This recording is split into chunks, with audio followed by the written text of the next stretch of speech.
Bapak, Ibu, Saudara-saudari terkasih, salam dalam kerahiman Tuhan.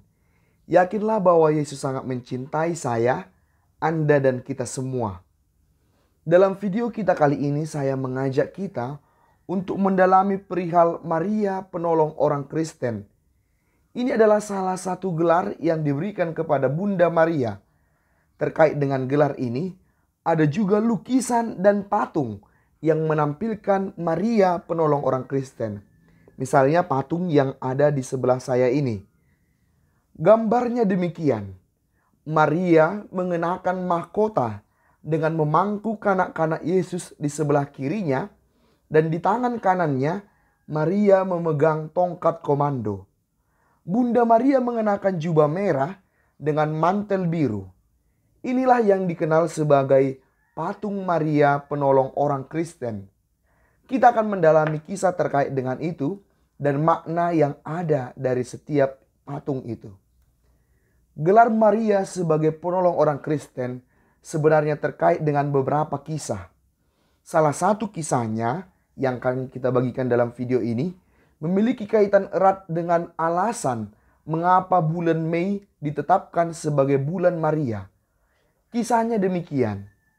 Pada tahun 1804, Napoleon Bonaparte diangkat sebagai Kaisar Prancis. Napoleon Bonaparte ternyata menjadi pemimpin Prancis yang memilih untuk melawan dan bahkan menganiaya gereja. Napoleon bahkan memerintahkan agar tentaranya menyerang Vatikan, tempat di mana Paus berada.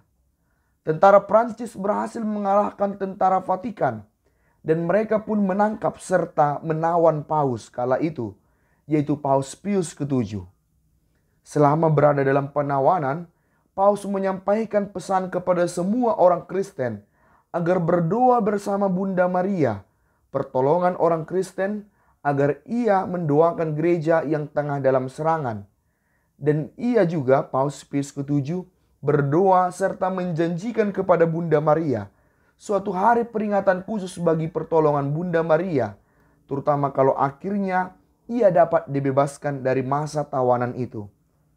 Permohonan itu pun ternyata terkabul, di mana pada tanggal 24 Mei 1814, akhirnya Paus Pius ke-7 bebas dan kembali ke Roma.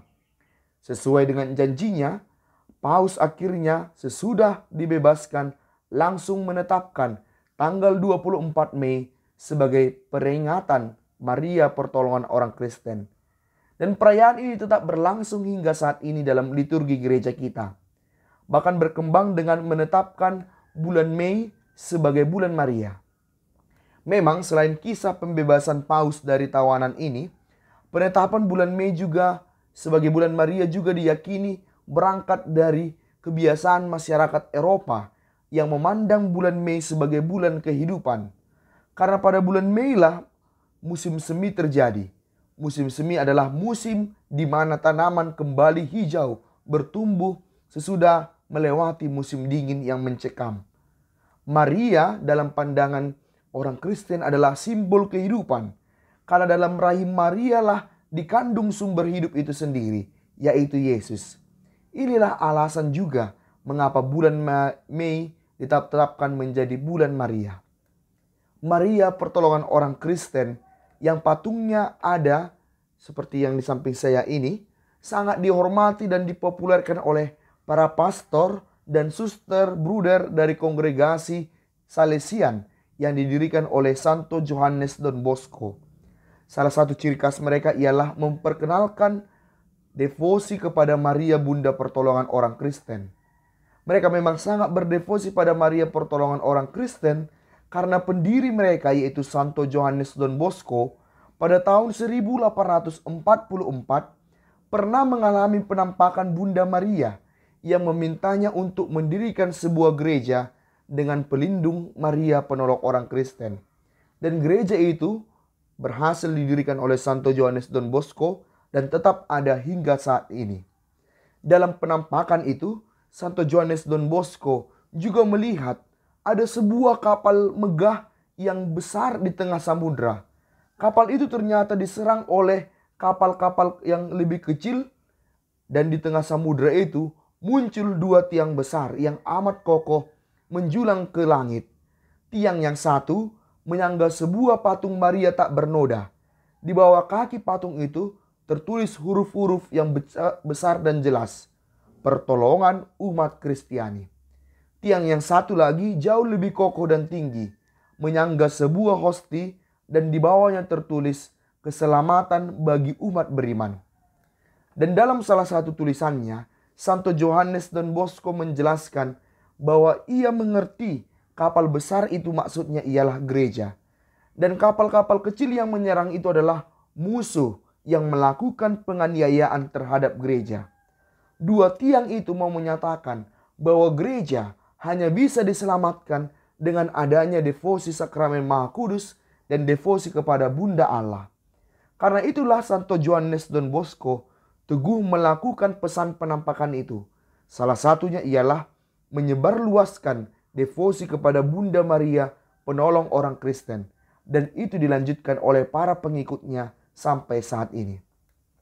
Bapak Ibu saudara-saudari terkasih, demikianlah kita mengetahui kisah di balik penetapan bulan Mei sebagai bulan Maria. Sekali lagi diingatkan bahwa bulan Mei adalah bulan Maria, sedangkan bulan Oktober adalah bulan Rosario. Dalam bulan Mei sebagai bulan Maria, kita diajak bukan pertama-tama hanya untuk berdoa Rosario, melainkan melakukan berbagai hal terkait devosi kepada Bunda Maria. Karena devosi kepada Bunda Maria memang bukan hanya doa Rosario. Ada banyak devosi kepada Bunda Maria. Ada berbagai jenis novena kepada Bunda Maria, renungan-renungan tentang Bunda Maria, dan juga ziarah ke gua-gua Maria. Silakan tulis di kolom komentar devosi tentang Bunda Maria mana yang sering Anda lakukan dan yang Anda cintai. Sedangkan pada bulan Oktober lah kita memang secara khusus diajak untuk menghormati Bunda Maria, terutama lewat devosi Rosario. Karena itulah bulan Oktober disebut sebagai bulan Rosario.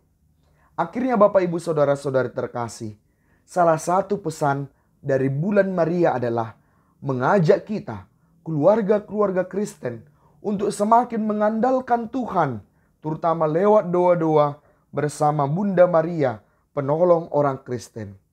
Masalah yang berat seperti perang yang dialami Paus bisa diatasi oleh Bunda Maria bersama Bunda Maria. Maka apalagilah masalah-masalah dalam konteks yang lebih kecil. Misalnya masalah-masalah dalam keluarga-keluarga kecil kita. Jangan putus asa. Bunda Maria selalu ada bersama kita. Berdoalah bersama Bunda Maria. Teladanilah Bunda Maria penolong orang Kristen, agar ia menuntun kita dalam kesulitan. Lihatlah di tangan kanannya. Ia memegang tongkat komando.